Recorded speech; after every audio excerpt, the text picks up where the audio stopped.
everybody. Welcome to Back Porch Confessions. I am sitting here with Miss Angel Bailey. Hey! We are finally getting her rocked into this seat.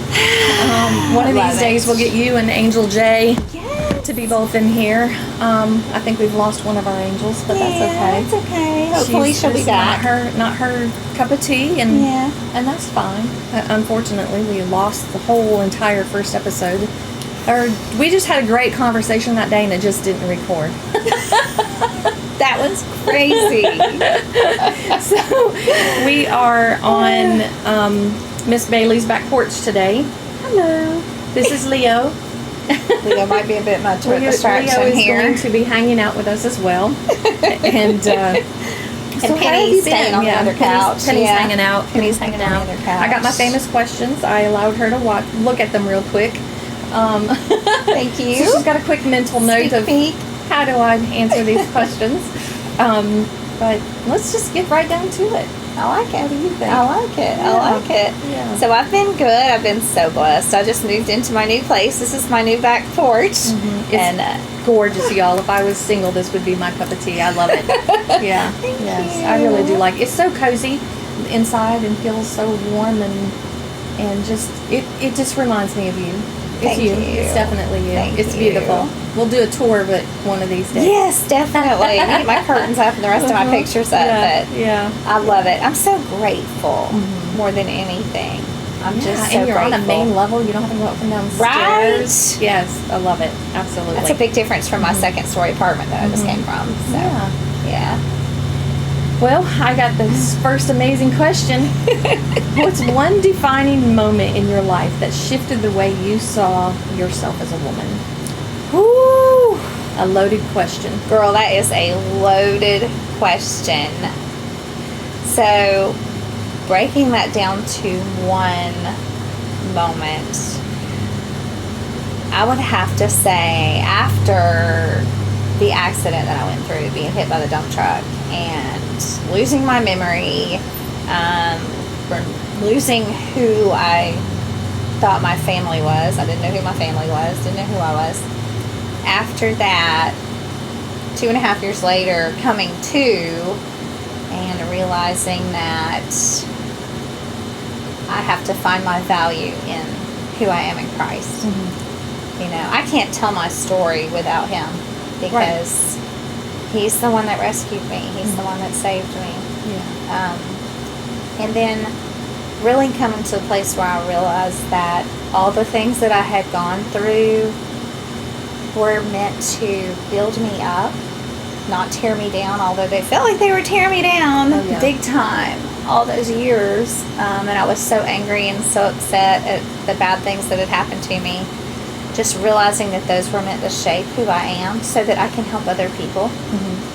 And that the things that happened to me weren't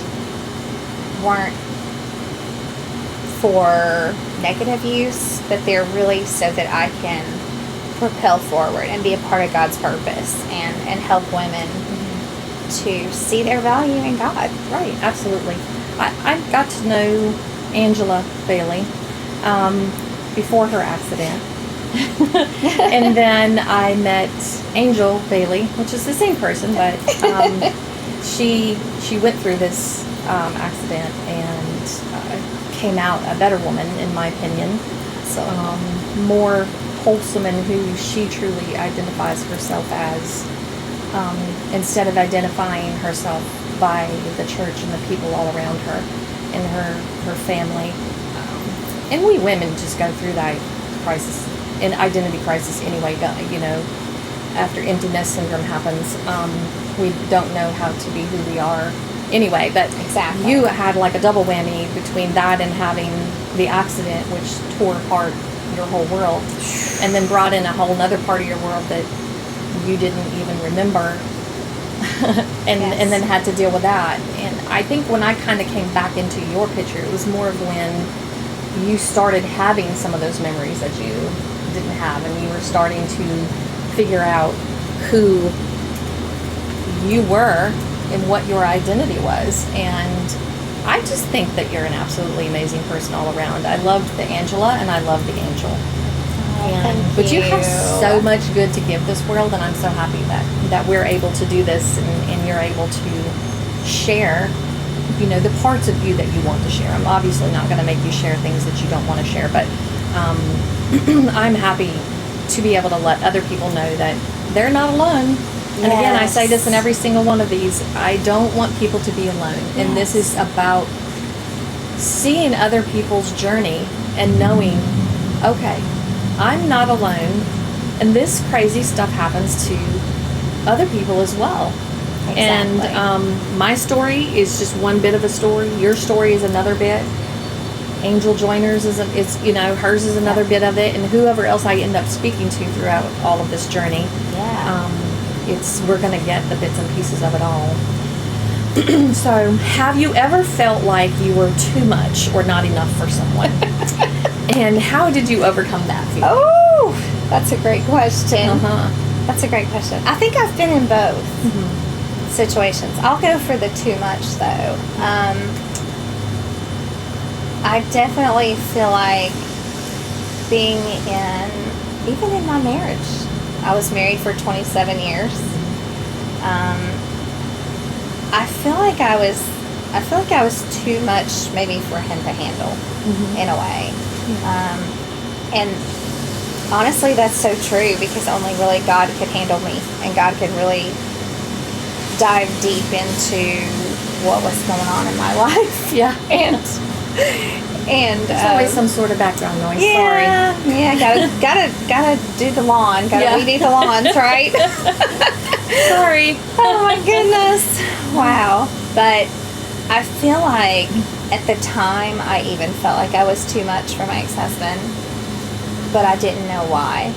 I would always ask him questions. I would always want to dive deeper into a conversation or dive deeper into a relationship with him, and I felt like he didn't want to go there. I don't know. I can't necessarily say what he wanted. Right. But you can only say what you felt. Exactly. Yeah. Exactly. Yeah. Yes. Yeah. But I feel like at the time I definitely was too much for him. I was too much for anybody. I was even too much for myself to handle at that point. I've been there a couple times in my life where I just don't even like me.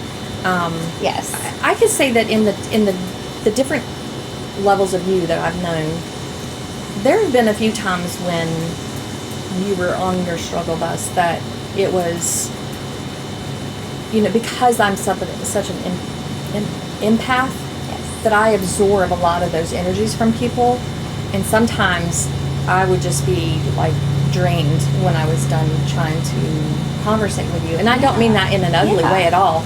And never have it. I don't take it that way. Have I felt like an anything ill towards you? But I can see where you would think that sometimes you were just too much, and you just have a big personality anyway. And then to have all that turmoil going on around you and trying to figure out how to navigate that, it showed through your personality and how you were showing up for yourself or not showing up for yourself, and how you were reacting to life.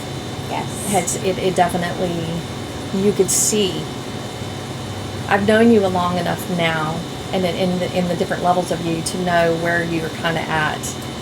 And if you need me to back off, or if if you're needing me to pull in, and God kind of guides that too. I think. Yes. I think He really does. He uses me as His vessel a lot. Absolutely.